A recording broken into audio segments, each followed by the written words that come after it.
Shelli Gardner with us as our guest lecturer. 20 years ago, Shelli started in her living room what would eventually become a multi-million-dollar business.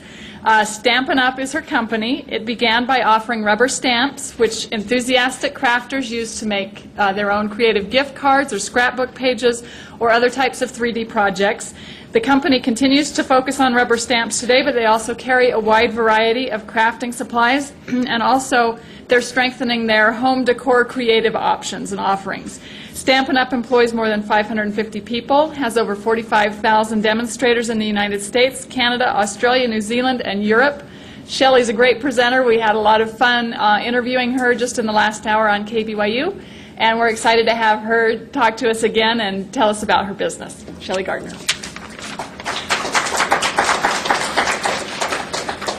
Thank you very much. We need to cut whatever's blinding you, right? Are you being blinded? Oh, I'm not being blinded, but it's Okay. probably annoying. But that's up to you. So am I being filmed again? Yes, you are. I am. Okay. So if you ask questions, then I need to probably repeat or include the questions in the answer. Yes? Okay. Well, I am happy to be here, and I appreciate the prayer that was offered. That is one of the things I love about coming to BYU, is that each time I come, somebody's praying for me to get up and do a good job. So I hope that prayers are answered and we can have some great discussion today. As was mentioned, I have a company called Stampin' Up! Our core product is rubber stamps. We sell them through home parties. We call them workshops because it's more than just a party. You actually get to take our product and play with it and usually make something with it, and someone's showing you how to create with our products.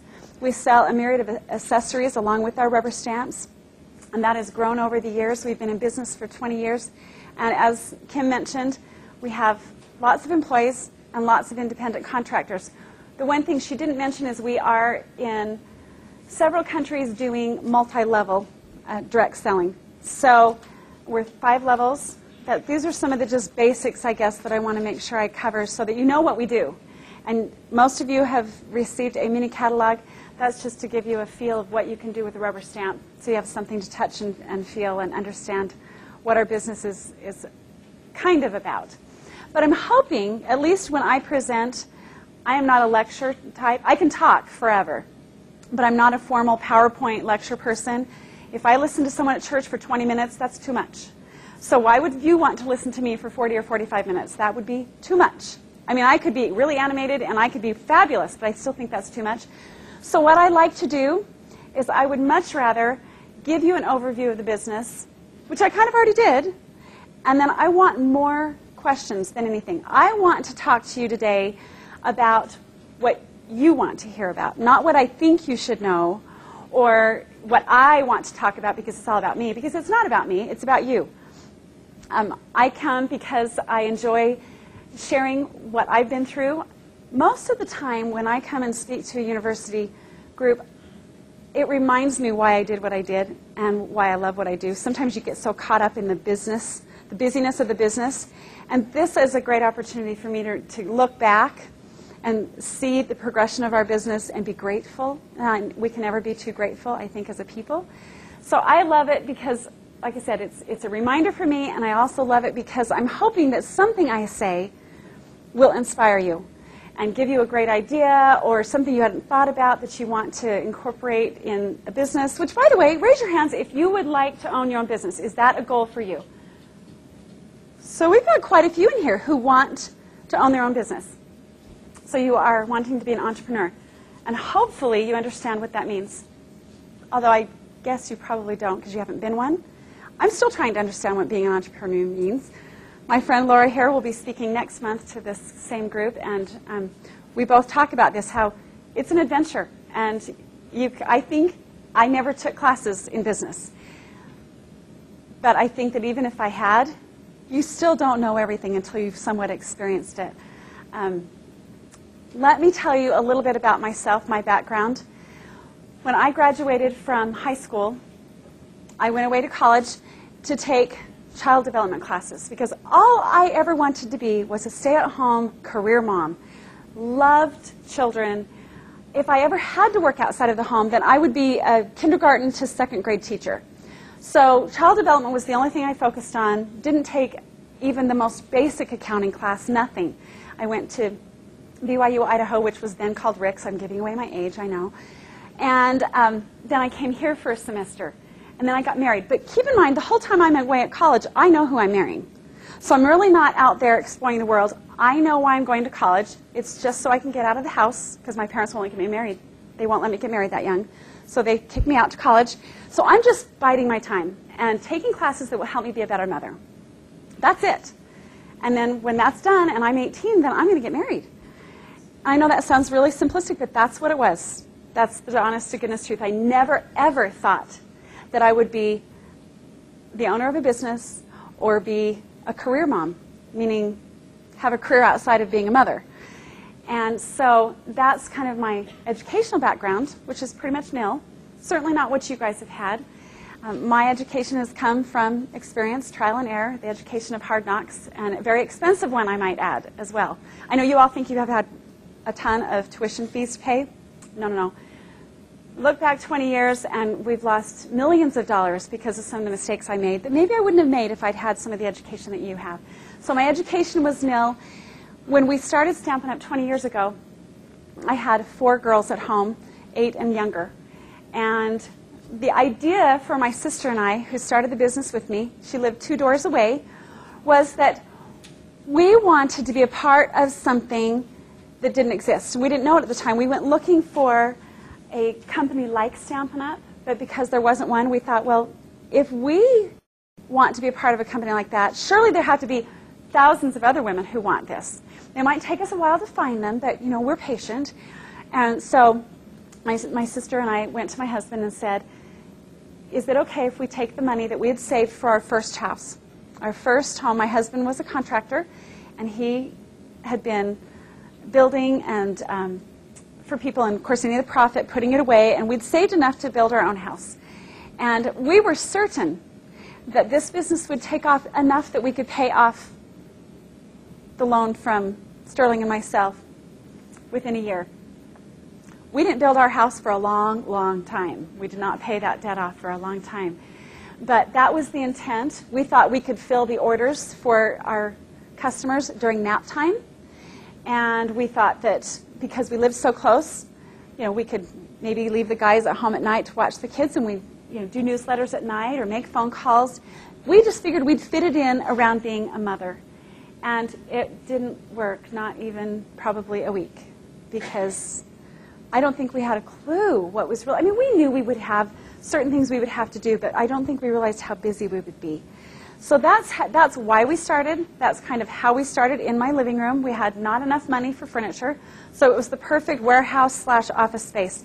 And I have photos of one of our daughters, who now has, of course, children of her own, standing in the kitchen with the kitty gate, separating her and the living room. So the kitchen and the living room, she's standing there in her diapers, and I'm, of course, in the office taking the photo of her.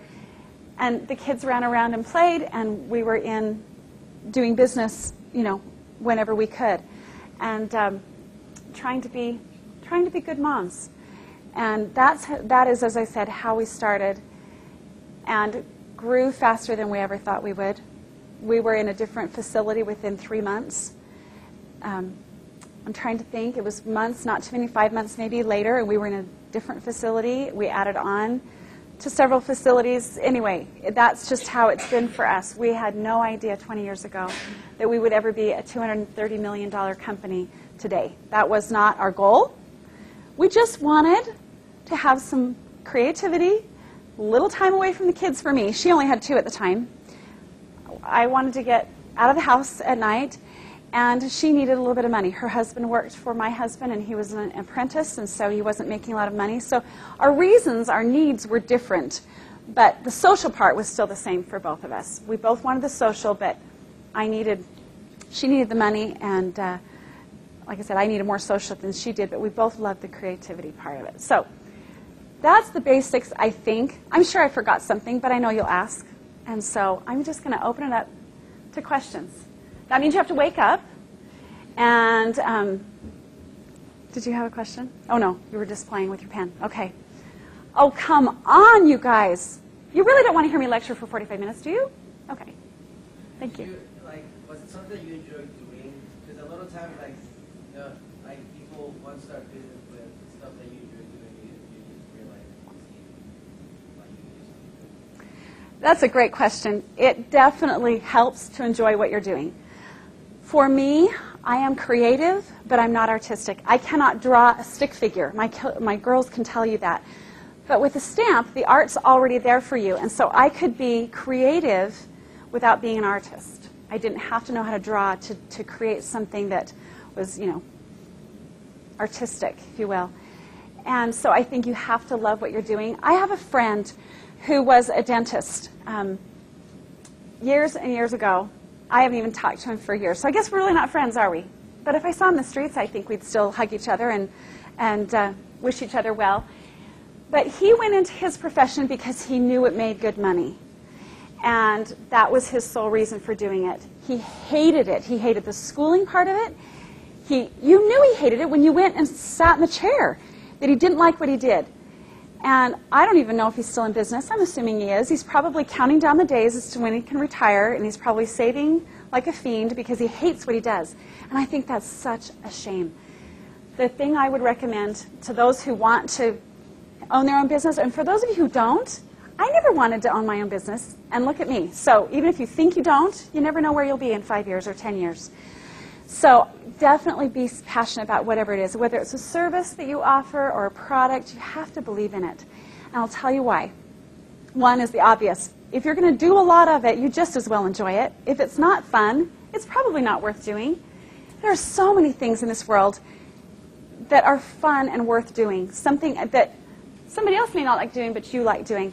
The other reason, not the most important reason, but very, very important, is that if you are not passionate about whatever it is that you are doing or selling or whatever, you will not make it through the hard times.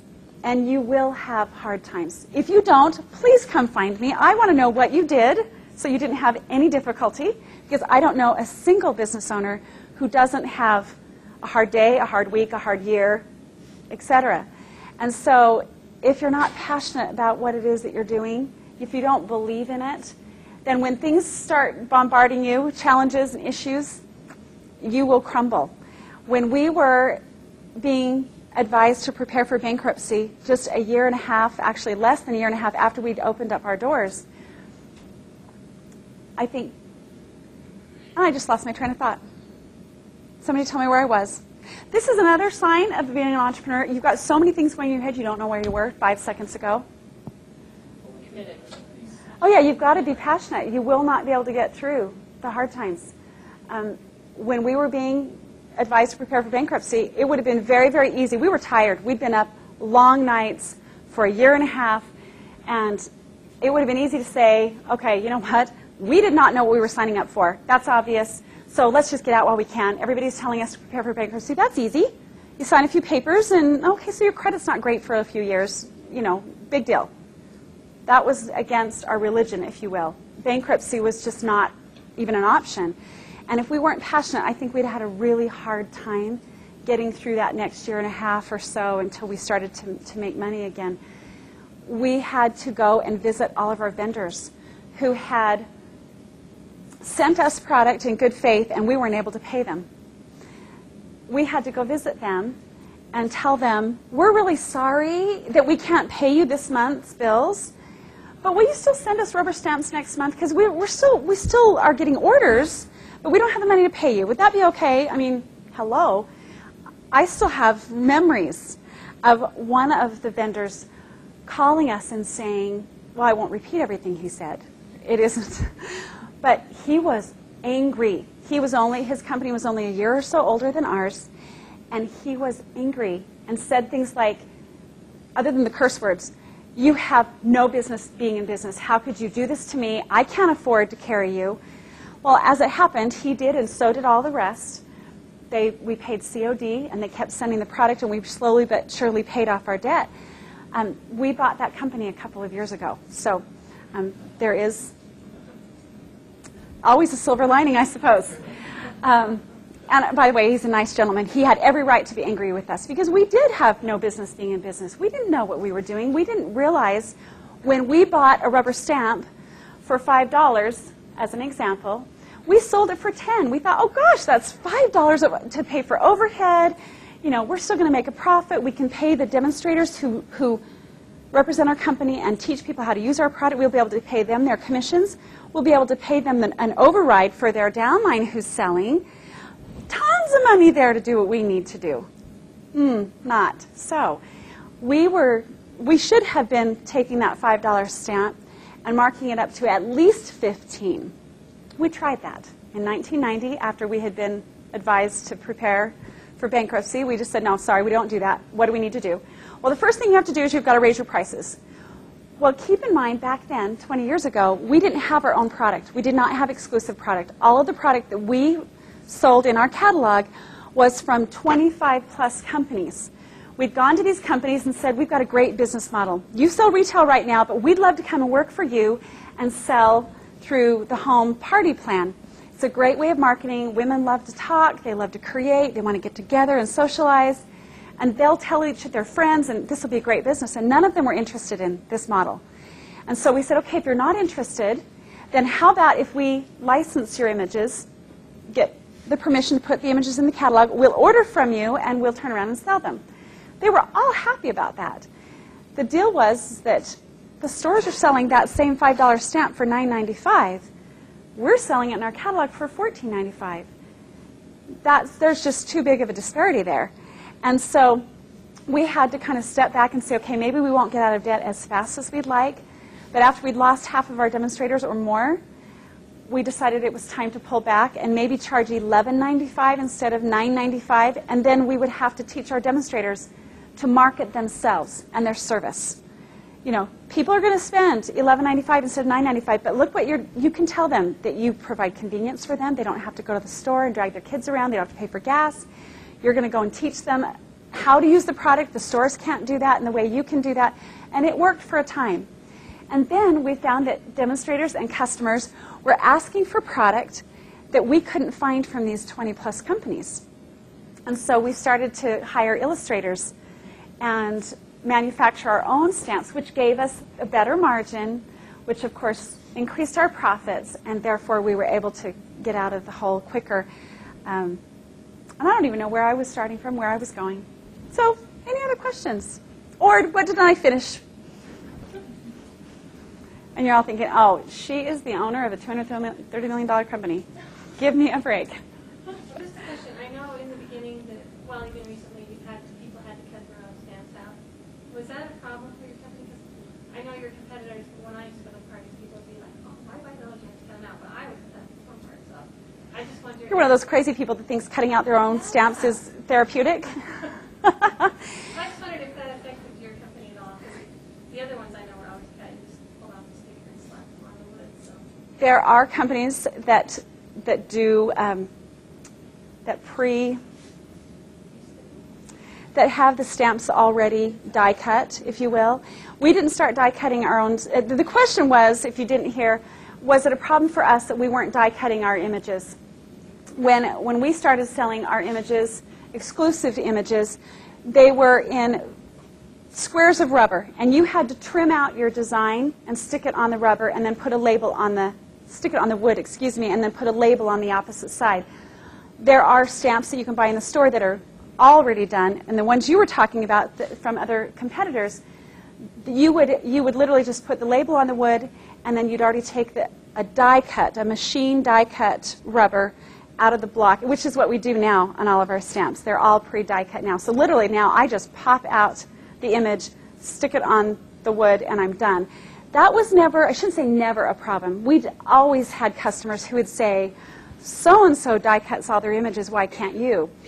We just weren't in a position to do that, and we weren't going to do something that we couldn't do globally, if you will. And it was a phased process. We did it with certain images first, and then now we do it with everything. But it didn't seem to be a problem, not because people love to cut their own images like you. I never heard that. It was just more of the fact that they knew that they could save even more money. And it wasn't a big enough deal. Our art was in demand enough that they were willing to cut their images out with our sets, whereas with maybe a competitor, they could just pop out the image. Well, now they can have the art and the die-cut image. And we have had a lot of people, of course, just very, very excited about the die-cut images.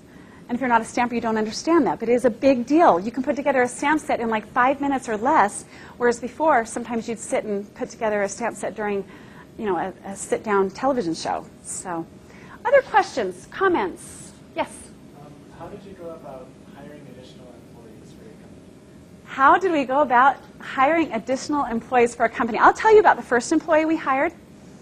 And obviously, you're getting things that we didn't talk about maybe in the interview. So hopefully I'm being somewhat consistent. But in this case, our first employee was a friend, which is not a bad thing, but we did not have her sign any confidentiality agreements. We were friends. We wouldn't need to do that. She had access to all of our demonstrator lists, and she went to the competitor and gave those lists to the competitor. So we were a little leery after that about hiring people, and we made sure everybody signed a confidentiality agreement. But we went about hiring people as the need arose. And as I said, our first employee was hired when we first started. We needed kind of an office assistant who sometimes took the kids to school when we were busy or something. But she did everything. And a month or so later, we hired somebody else who could come in after school. It was a high school student who could fill orders after school. And just as the need arises, you can see the need and you hire people. That's just the average employee. It was a number of years, well, about a year and a half, when we were, during that, deciding whether to go bankrupt or not, when we finally decided to hire our first professional person who'd been an accountant. And that was a real challenge for us. Not because we didn't want to hire somebody who knew what they were doing, because we certainly didn't, when it came to the numbers and making sure we had enough profit and everything built into our product. It was hard because it was the first time we were really going to pay somebody some money. More money than we were certainly taking home. I didn't take home a paycheck for years. My sister had to have the money, so she took home a paycheck, but I didn't take home any money for a long time. I knew someday that I would get money, and so that was all that mattered to me, and I was into it more, as I said earlier, for the social side of it. So for us, it was hard to hire because it was a big chunk of change. It wasn't hard, and we talked about this a little while ago, it wasn't hard to hire people who knew what we didn't know. I'm still hiring people who definitely know a lot more than I know. I have teams of people who have marketing degrees and accounting degrees and you name it. There are people who know a whole lot more than I do, and I think if you are looking to own your own company, start your own business, you've got to be willing to say, hey, I don't know very much. Let's find people who can do that and then bring them in.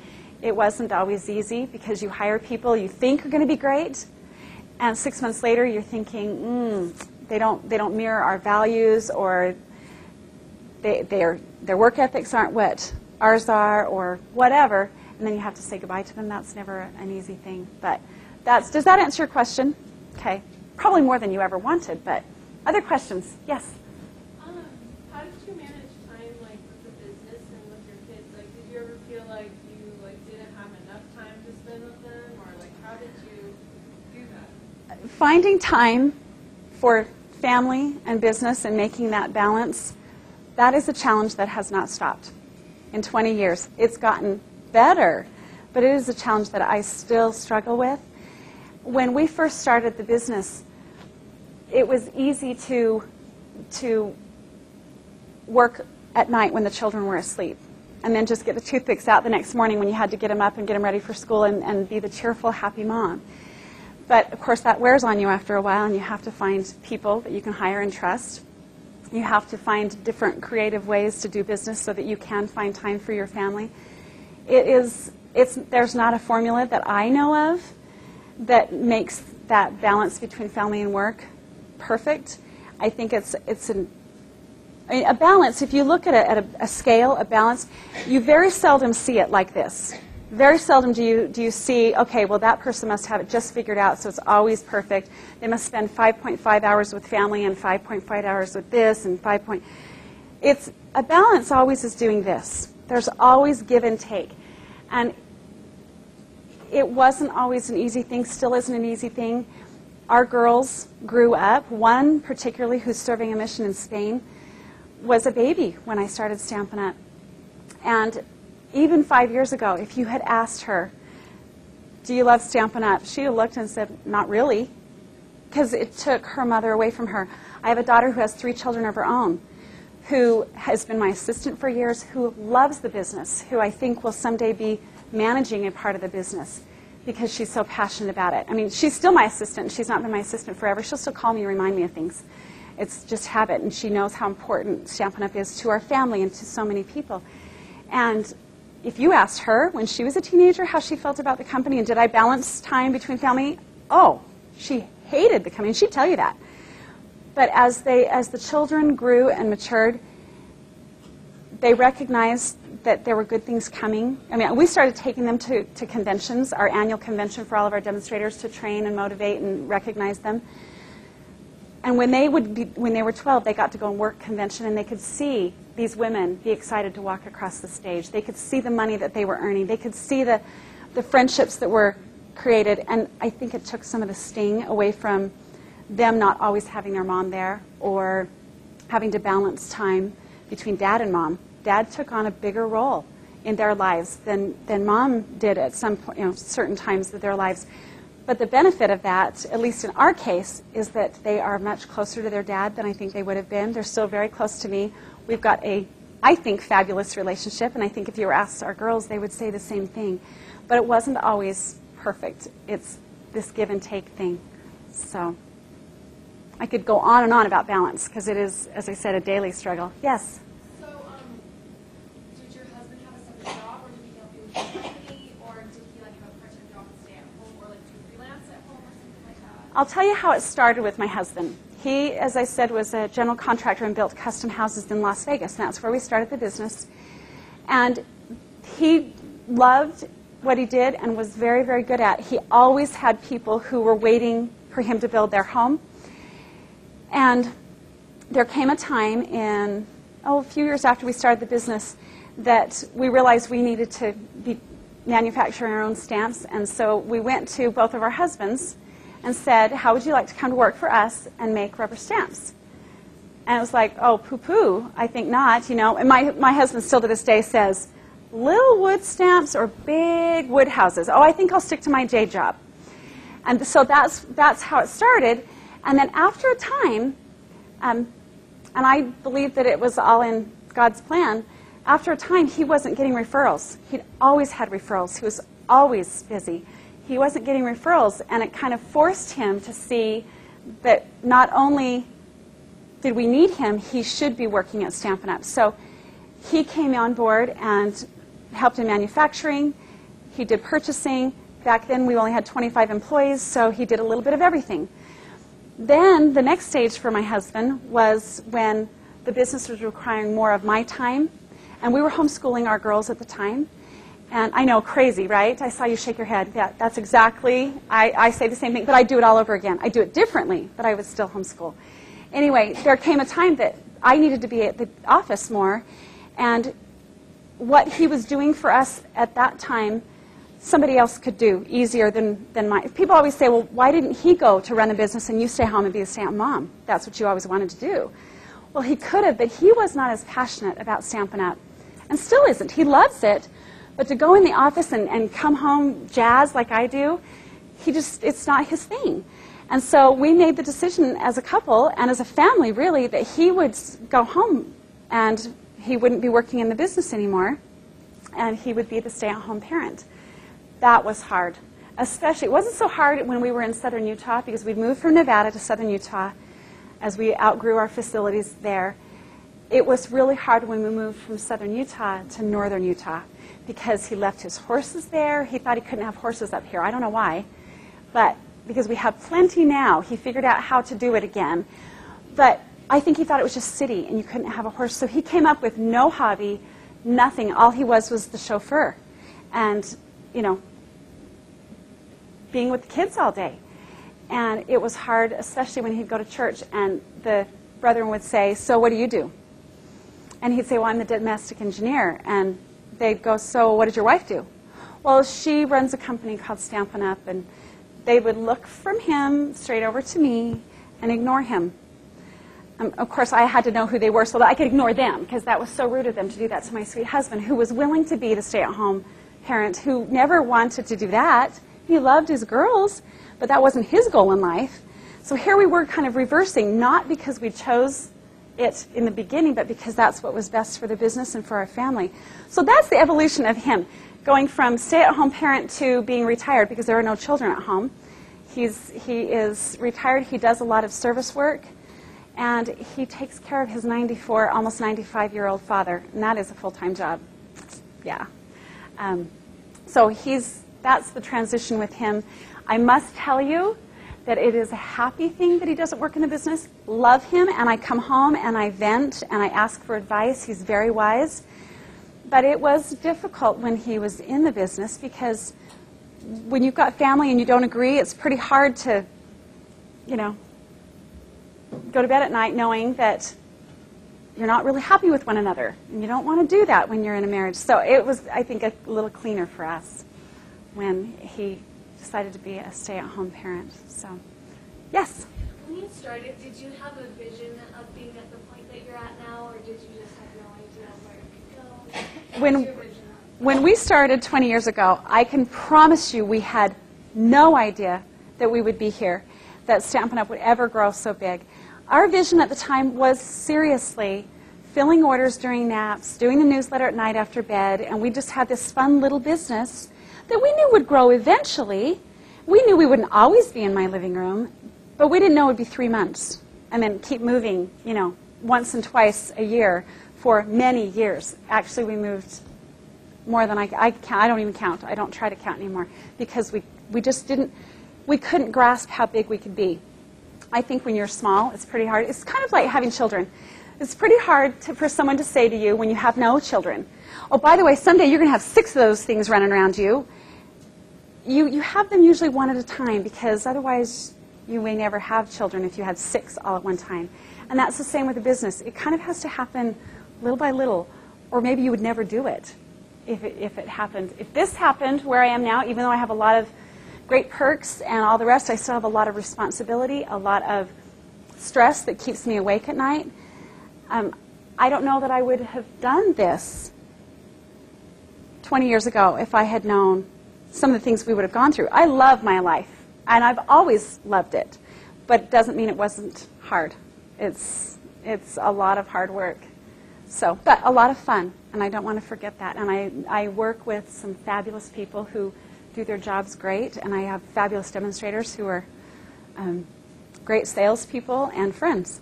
So it's all been worth it, but I had no vision like this ever. But now it's a lot easier to see where we could be in 10 years or 20 years, because I finally outgrown the little, box vision, I think. Other questions or comments? Yes?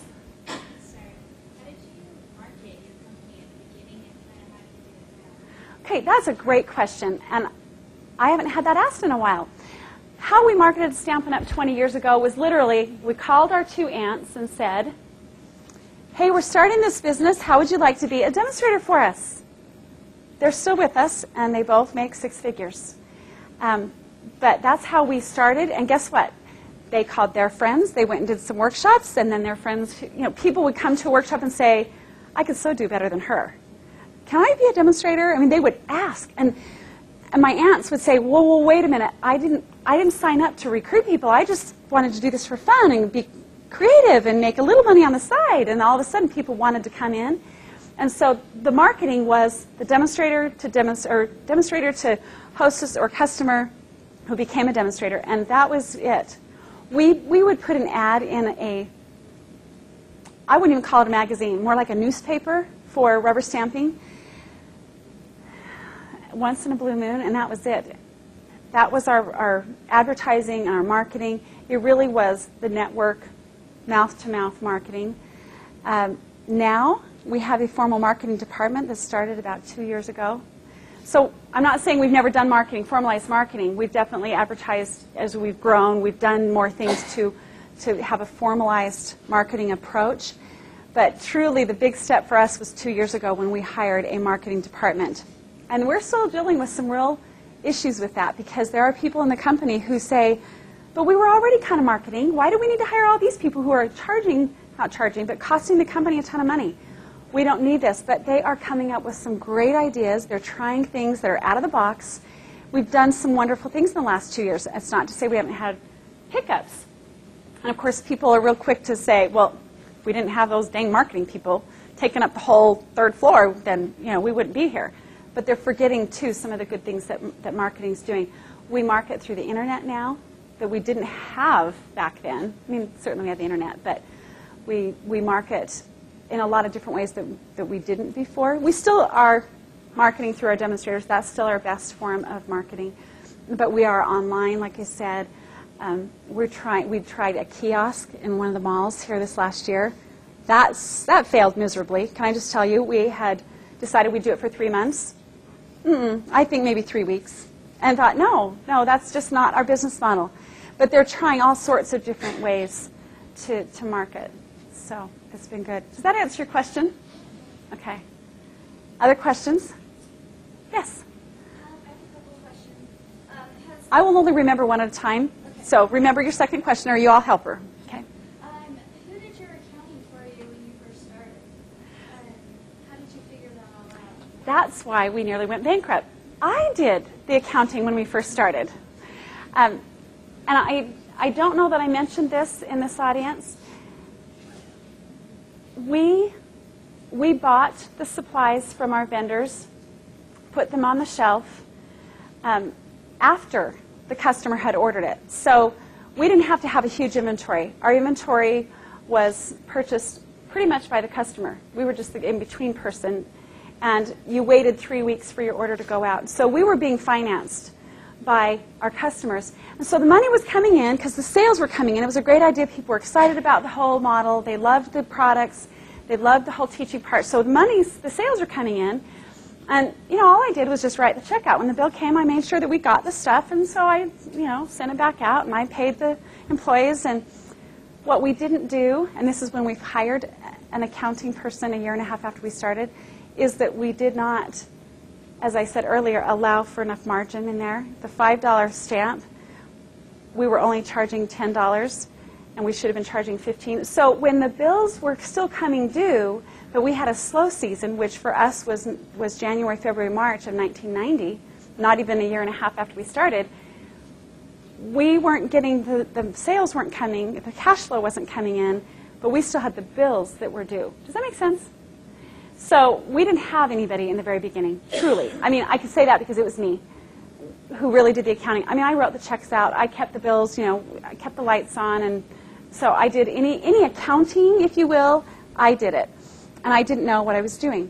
We hired somebody who took on the bookkeeping role, if you will. And then, of course, since then, I don't even know how many accountants I have who work for us. I'm going to guess 12, maybe. I don't know. But we have people who are CPAs, accountants, who work in the company. So we have people who do our books internally. We also have outside, of course, people who do our taxes. Nobody wants to have to hire or have somebody in-house for that, because that's a lot of money for just certain times of the year. So does that answer your question, your first one? Okay. Yeah. And has the recent economic events changed anything? Has it affected your business at all? Yes, the recent economic. In fact, I am so surprised that nobody asked that in that last hour. I expected that question. The economic situation that we find ourselves in today has definitely affected Stampin' Up! I remember a few years ago, even when our sales started to level off a little bit, I remember thinking, well, what is wrong? What are we doing wrong? We should still be growing at, 30%. And I was so disappointed. Well, now, with the way things are, that we are now officially in a recession, our CFO says flat is the new up, and I believe that. I just want to maintain through this whole crisis, if you will. I'm happy that we're not growing. Well, no, that's not true. I would really be happy if we were growing. But in this market, I'm just happy I'm not laying off. I'm happy that sales are still coming in the door. It has affected us. Our sales are not where we'd like them to be. We are, as I said, happy to maintain flat. And if we see the sales going down, it makes us all nervous. Bonuses are not happening in the company like they were years ago. But no one seems to mind because we still have the doors open. We're not one of the many companies out there that are having to say, got to close the doors. So it has affected us, but I'm not worried. I'm concerned, but I'm not worried about it. I had a friend last week say to me that she feels like, and this has been true in the 20 years that we've been in business, a lot of times when the economy is in a downturn, we do better because women particularly, we've got men demonstrators or male demonstrators as well, but most of them are women. Women need to find a way to make extra money.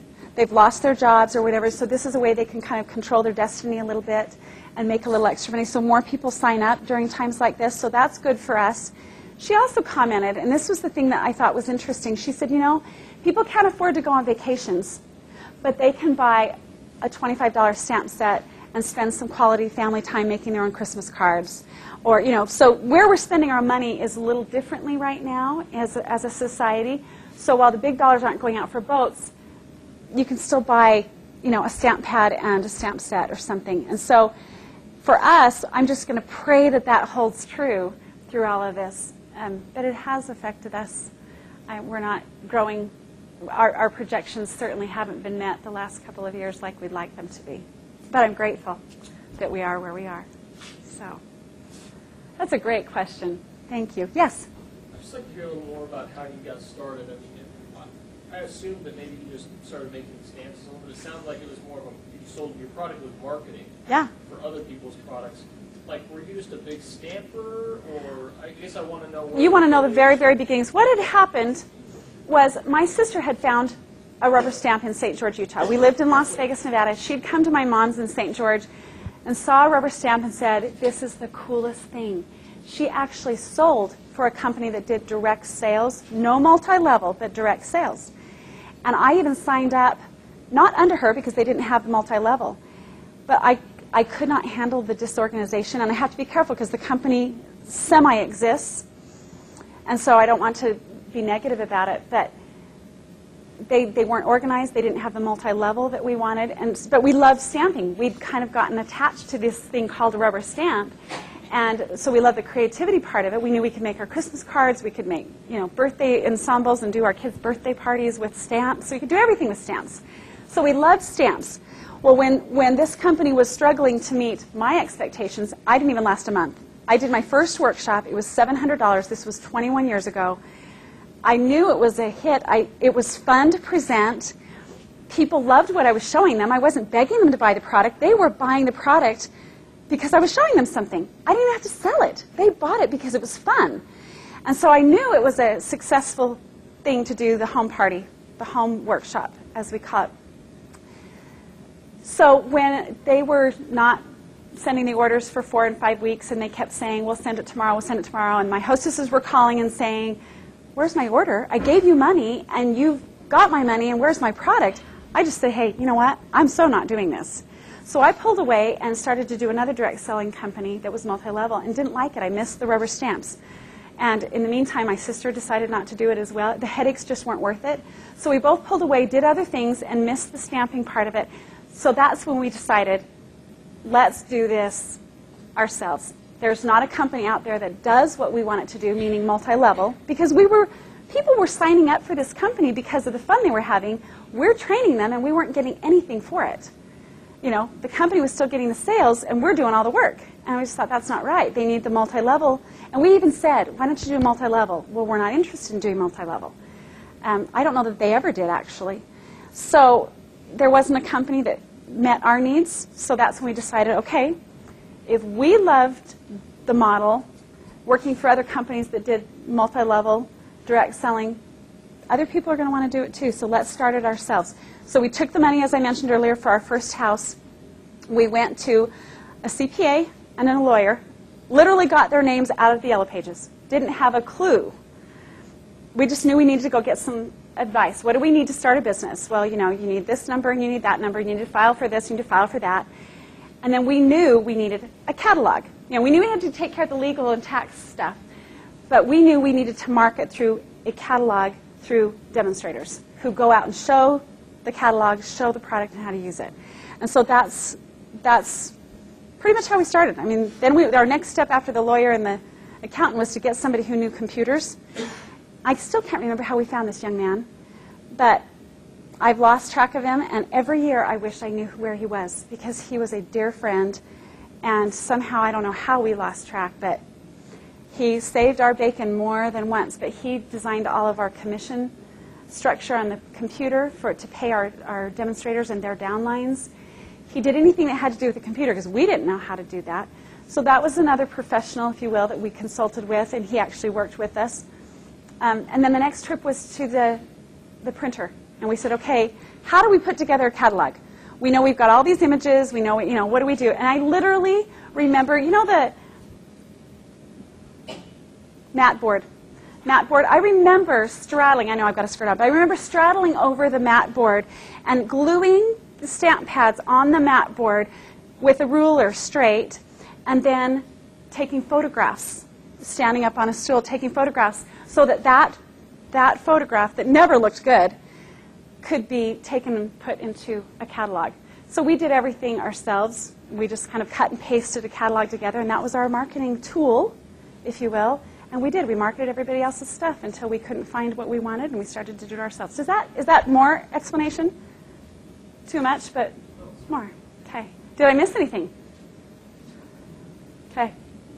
I just have a lot of ideas myself, and I think a lot of people have, they see a problem, or they see whether it be a problem in the way something functions, or maybe even just a product idea.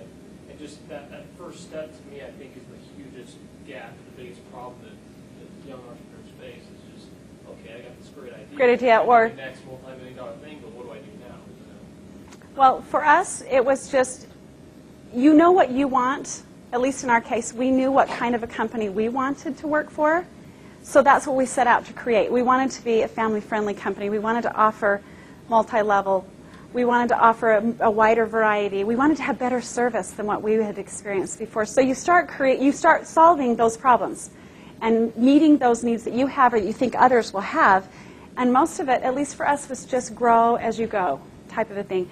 You all have a whole lot more education. You know what questions to ask. You know what you need to be looking for, perhaps, that I didn't know 20 years ago. So, and I have not been keeping track of time. Somebody else, I'm sure, is. Somebody's counting down the minutes. We okay? Okay, any other questions or?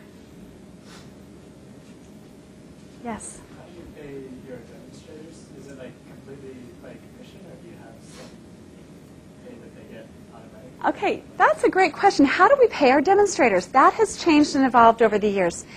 Now what we do is when a demonstrator makes a sale, she gets to keep automatically 20%. So she doesn't even submit it to us. 20 years ago, they had to submit the whole kit and caboodle. We got the whole retail value. We got to keep their money, and once a month we'd send them a check for the 20% plus. It's a little complicated, and I did not bring hostess brochures, or recruiting brochures, because I wasn't going to try to recruit anybody, but it has the plan, the compensation structure in that brochure. And pretty much, you keep the 20%, but if you've got a downline and they're selling, then of course, once every 2 weeks, you're going to get a check for their sales. And the computer, of course, calculates all of that. I wouldn't have a clue.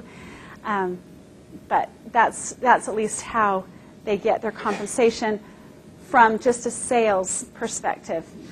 Most of them do automatic deposit. We don't send checks out anymore. In fact, I think they all do. I think we made it last year a requirement.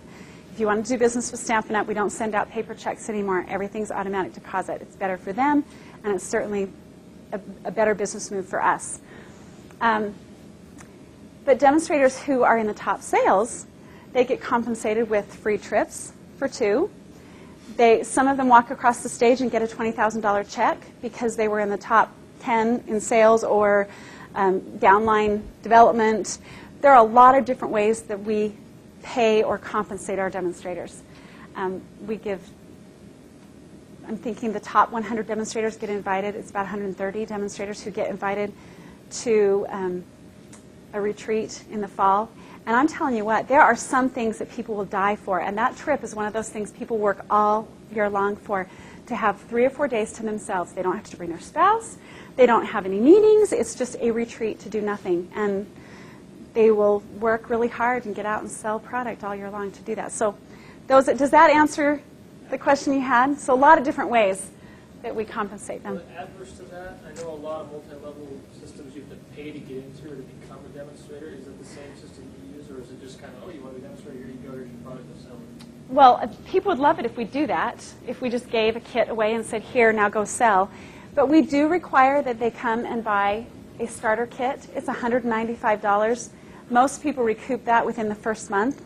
They only have to go out and do 1 or 2 workshops, and they have covered their kit, their starter kit fee. But that we do require some sort of an entrance fee, but they get product. It's not like, I want to be a member, here's my check. They do get a kit that is everything in the kit that they need to go out and do a workshop. All their business supplies as well as their stamping, and it's at a huge discount. So there are some people who sign up just to get the kit at a discount. They know they're getting a great value, and so they buy the kit knowing they're never going to go out and do a workshop. They're never going to place another order. Or they may buy the kit because they love stamping or crafting so much that they can get it at a discount, and then they can place the order every quarter to keep themselves active just by themselves. Or, oh, I'll get my sister to order with me, or my best friend. I won't have to be a go out and work demonstrator. I'll just be a hobby demonstrator and meet my minimums. And that's okay. We love hobby demonstrators, too. Has recruiting ever been a big problem for you? I mean, I know there's a lot of kind of stigma around multi-level companies, and a lot of people have diverse opinions about it. I mean, have you suffered or had, I mean, you have to really go out and push it as a lot of other companies do to find demonstrators. Recruiting for us has never really been a problem because our philosophy is we're a soft sell company. I don't want people selling our product if they don't love it. It's like the dentist before. I don't want people to do it because they think they can make money. I want them to do it because they love the fact that they can make friends, or that they can be creative, or that they can make money. That's okay. But we're not hard sell, hard pressure. But because we are in the direct selling industry, there is certainly a stigma out there that's negative, that, you know, if you go out and be pushy, and I'm sure some of my demonstrators are very pushy, and I would not approve of it if I knew. But we can't tell them how to run their business. They are independent contractors. They're not employees for us. But we do encourage them to be soft sell. Get people in your organization, in your group, that want to be there. Because if they want to be there, they're going to sell more, which means you're going to make more money. So we really don't push getting out and recruiting. And as I said earlier, our product recruits for us. Because people, they see what can be done, and they say, I can do that. That's not hard. So recruiting has been fairly easy. It doesn't mean that it's always, you know, running like this. Sometimes it can be flat, but it's not been a huge issue for us. Yes? As I'm going through your catalog, you sell more than just stamps, and when did you introduce the product? When we started 20 years ago, we had a 66-page catalog. I believe it was 66. Ugly thing, by the way. We thought it was beautiful at the time. But it was mostly stamps, and I think 2 or 4 pages of accessories. And when I say accessories, it was stamp pads, some paper, maybe wrapping paper, minor. Well, now we sell hundreds of stamp sets, a few individual stamp images, and then a lot, several. I don't even count how many pages we have of accessories, but it's paper, it's pattern paper and plain paper in dozens of colors, and ink pads and different kinds of ink pads and pens and blah, blah, blah, blah, blah. Lots of stuff now. So it has definitely changed over the last 20 years. We definitely sell more than rubber stamps. It's our core product. We do home decor, which is vinyl wall art. That has its own separate brochure, but we just started this last year. So actually just this year, because we're still in December. So we do home decor. That's, like I said, more focused on the vinyl wall art. We have die cutting machines that we didn't have 20 years ago. So a lot of different types of accessories, some high dollar accessories and some just, you know, little jars of little things that people want to put on their cards. So a lot of different things now. But we haven't veered away from that core rubber stamps product. Doesn't mean that we wouldn't keep adding things, but they will always center around creativity. So, yes. What kind of lines do you guys carry? I mean, of course you carry like holiday lines, things like that, but do you guys do like travel lines for scrapbooking and things like that? We do all sorts of different lines of product. Anything that a customer says, I'd love to have X. If there are enough people who say, I want a travel line, for scrapbooking, and I want it to be, I don't know, I want a car, and I want a road, and I want, if we get enough requests, we can draw, our illustrators can draw a set up in a day, and we can manufacture it. Now, obviously, it takes forever to get into a catalog because you've got to get it to press and blah, blah, blah. So the process takes years sometimes to get a set out there, but we carry all sorts of things based on demand and what sells. We'll think some new trendy thing will be great, and we'll put it in the catalog, and it will have taken a year to get there. But then once it gets in and the sales don't happen, then we say, okay, well, that was an idea we tried, and it didn't work. So we'll pull it out and try something different. Some of the lines or products that we've carried over the years have been maybe before their time. We would introduce something. Years ago, we had a product line called Stamp On, I think is what the trademark name was. And people weren't ready to stamp on boxes and cube tablets, and they wouldn't spend the money to that. They'd go get their pizza box and cover it and stamp it before they'd spend the money for something to stamp on, a towel or whatever. And so we had this warehouse full of Stampin' On product that we couldn't sell. Well, now we're starting to sell some of that very stuff again, but people are ready for it now. So sometimes those lines kind of come back after years, kind of like styles. You are full of questions. I love it. Do you have any offers to harvest your business? Oh, have I had any offers to harvest my business? My assistant would love to tell you that she hates opening the mail because we get offers all the time for people who want to either buy the business or provide capital for the business. It happens way too frequently. I've even gotten to the point where it's like, don't even tell me. Just throw it away. I don't even want to hear about it. So lots of people are interested, and most of them aren't really interested. They're just out there fishing for business opportunities to add to their portfolio or whatever. But we've never had any hard offers. I mean, where people have come up where they've known me and said, hey, look, we want to sit down and talk, because I think people know that I'm not interested.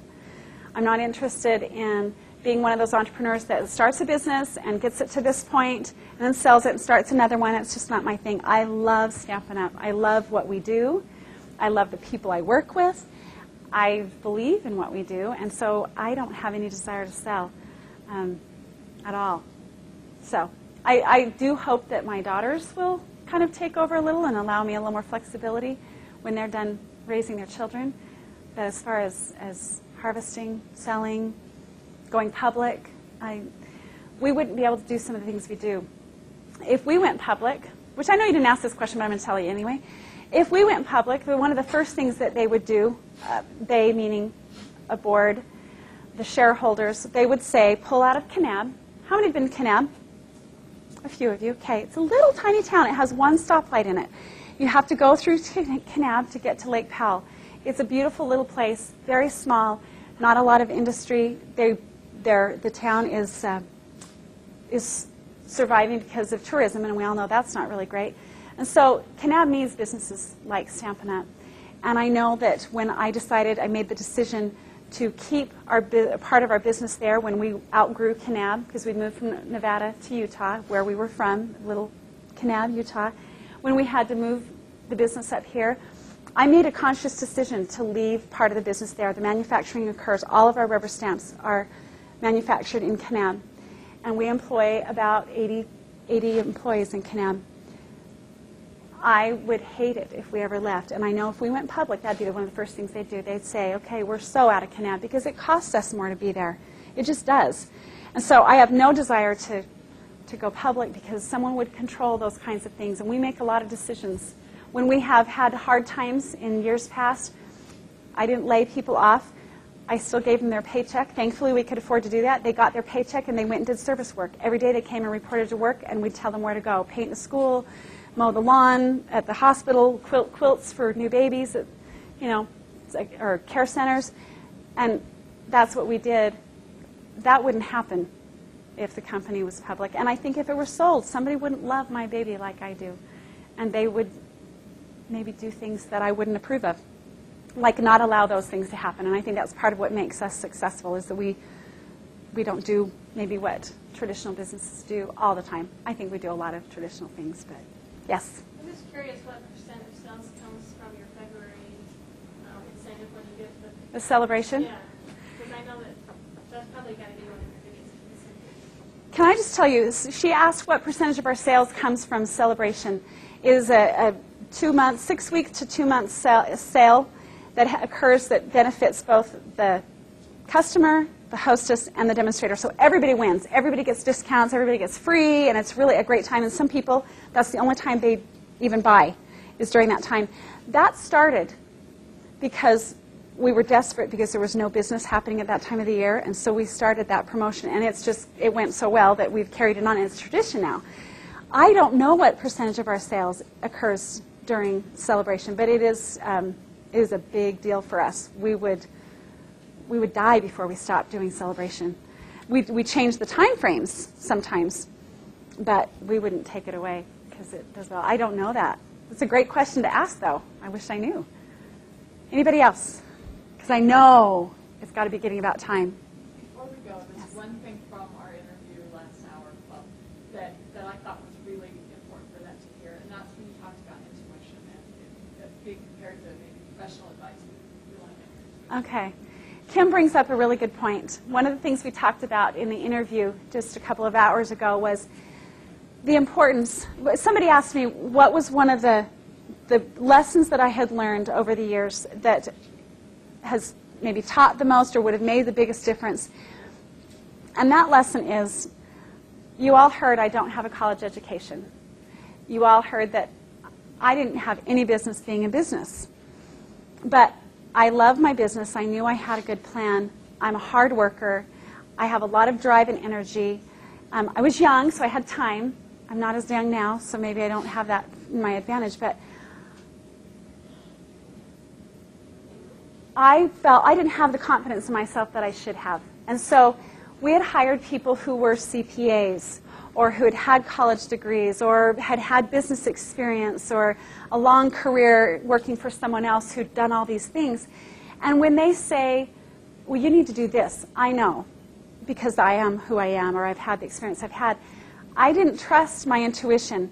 And I would do what they would tell me to do. And they weren't being bad. They weren't bad people. They really felt like they knew more about my business than I did. And they gave me counsel or advice that they thought was sound and good for business.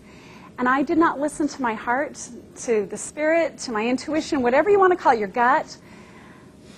And I would say, well, Shelli, what do you know? You don't know, so just you need to take the advice of these smarter people. And my biggest lesson is that you have to listen to your heart.